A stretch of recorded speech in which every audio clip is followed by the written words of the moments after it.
बेटा यहाँ पे A 2 क्रॉस 2 मैट्रिक्स दिया है, -1 0 -2। तो पहले हम A स्क्वायर निकालते हैं मैट्रिक्स मल्टीप्लिकेशन यूज़ करके, तो हमारे पास ये आता है 1 - 3 0 4। फिर उसके बाद A square plus 3A plus 2I निकालते हैं।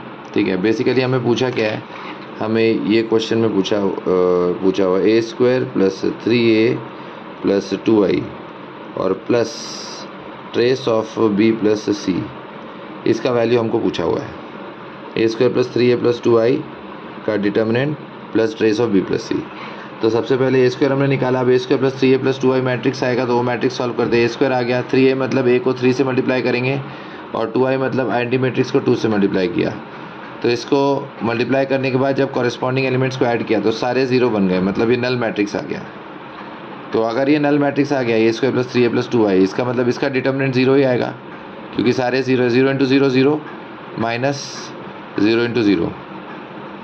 ठीक है, 0 × 0 0 हो गया, माइनस 0 × 0 0, तो 0 - 0 0 हो गया। तो A square plus 3A plus 2I का जो डिटर्मिनेंट आ गया वो 0 आ गया। ओके, तो बेसिकली हमें trace of B plus C की वैल्यू निकालनी है।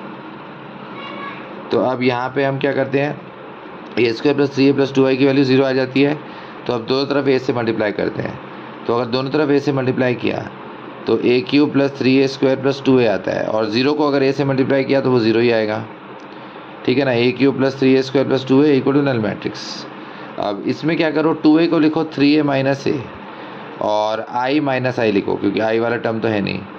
तो अगर ऐसे लिखा तो A³ 3A स्क्वायर 3A और I मिलके बेटा A प्लस I का होल क्यूब हो जाता है, A प्लस B³ वाली आइडेंटिटी से। ठीक है, और A और I को माइनस A माइनस I को राइट साइड में शिफ्ट कर देते तो A प्लस I आ जाता है। अब I को लेफ्ट में वापस लाओ, तो I को लेफ्ट में वापस लाओ तो इधर माइनस I हुआ और I³ लिख सकते हैं I को ही। ये इस तरफ आएगा तो नेगेटिव हो जाएगा और I को ही I³ लिख देंगे, तो A प्लस I का क्यूब माइनस I³ A हो गया, जिसे हम ऐसे भी लिख सकते हैं A प्लस I का क्यूब प्लस माइनस I का क्यूब। तो ये हो गया B और ये हो गया C, क्योंकि क्वेश्चन में दिया हुआ है A जो है वो B³ प्लस C³ है, ये भी क्वेश्चन में गिवन है बेटा, A है B³ प्लस C³। तो B अपना A प्लस I बन गया और C माइनस I बन गया। तो A और I को आपने ऐड किया तो B मैट्रिक्स क्या आ गया, 0 1 0 -1, और C क्या है, माइनस I, मतलब आइडेंटिटी मैट्रिक्स को माइनस से मल्टीप्लाई करो तो -1 इधर और इधर 0 0। तो B मैट्रिक्स ये आ गया, C मैट्रिक्स ये आ गया। तो बेसिकली हमें B प्लस C का ट्रेस निकालना है। तो दोनों मैट्रिक्स को ऐड करो, ये B है ये C है, B प्लस C किया तो दोनों मैट्रिक्स को ऐड करने पे ये मैट्रिक्स मिला -1 1 0 -2। तो बेसिकली इसका हमें ट्रेस निकालना है, मतलब डायगोनल एलिमेंट्स का सम। तो -1 और -2 इसका सम किया तो ट्रेस हमारे पास फाइनली आ गया -3। Trace of B plus C is equal to -3। Okay.